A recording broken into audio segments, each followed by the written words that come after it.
Assalamualaikum warahmatullahi wabarakatuh. Good morning, ladies and gentlemen.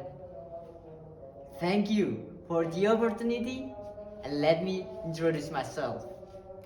My name is Ganang Ibnu Wicaksono and I'm from Politeknik Bumi Akpelni. This is an incredible honor for me to stand here today, and I want to share my thoughts about the diversity in education during the pandemic in Indonesia. It has been 2 years since the COVID-19 came to our lives, and this crisis became one of factors threatening education of billions of students worldwide. COVID-19 are affect more than a half students' populations. And from the data obtained by UNESCO, there were more than 68 million students are affected by COVID-19 in Indonesia per March 2020. According to UNESCO, more than 160 countries in the world have implemented national closures, including Indonesia. It is meant to minimize the spread of the virus.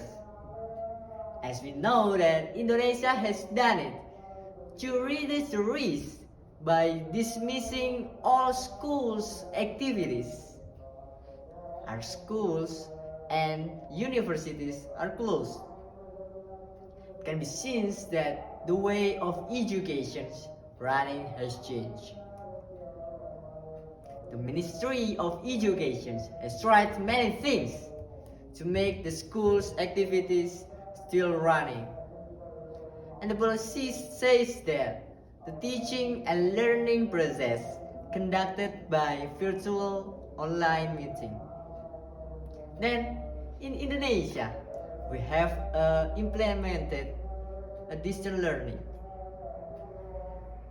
Not only that, based on Mr. Hasan Habibi, the chief of Pusdatin, says that the government also helps the students, lecturers, and teachers by giving free mobile data for educational purposes.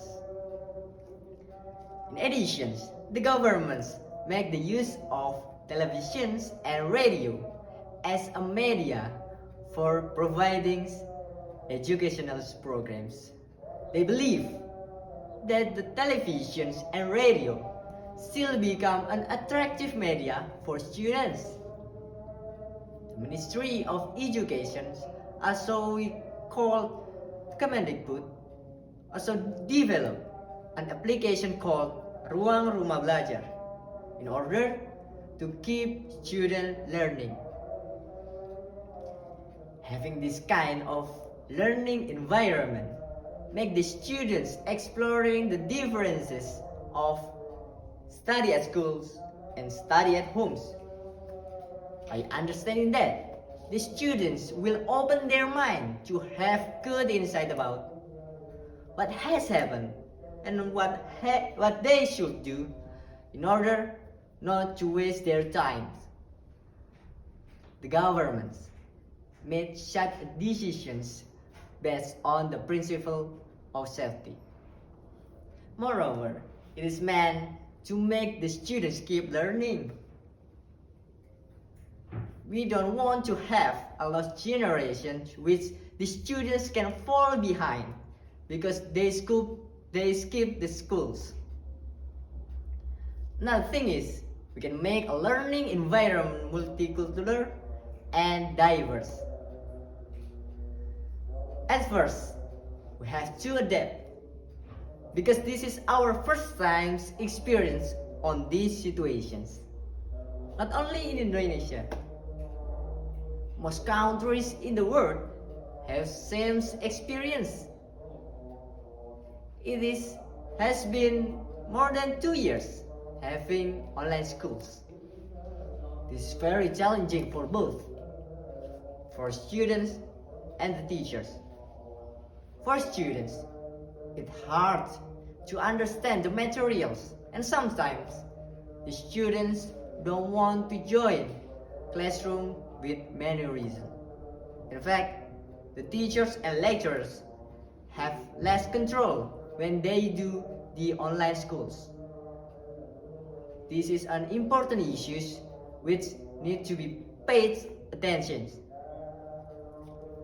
But then, I believe that today education has improved since COVID-19 appeared. As Mr. Hassan said, this is the opportunity to improve the education system in Indonesia with integrated technology in the future. Our education systems change from traditional to modern ways. And we need to take advantage of technology, as we know that we live with the technology. And COVID-19 can stop us from being creative people. Please, grateful to be able to study at home, because everyone have own struggle. So there is no need to be the hardest people in the world. That's all my speech, and I hope it's very useful for all of you. Bravo, Marathon Generations. Bravo, Politeknik Bumi Akpelni. Thank you. Wassalamualaikum warahmatullahi wabarakatuh.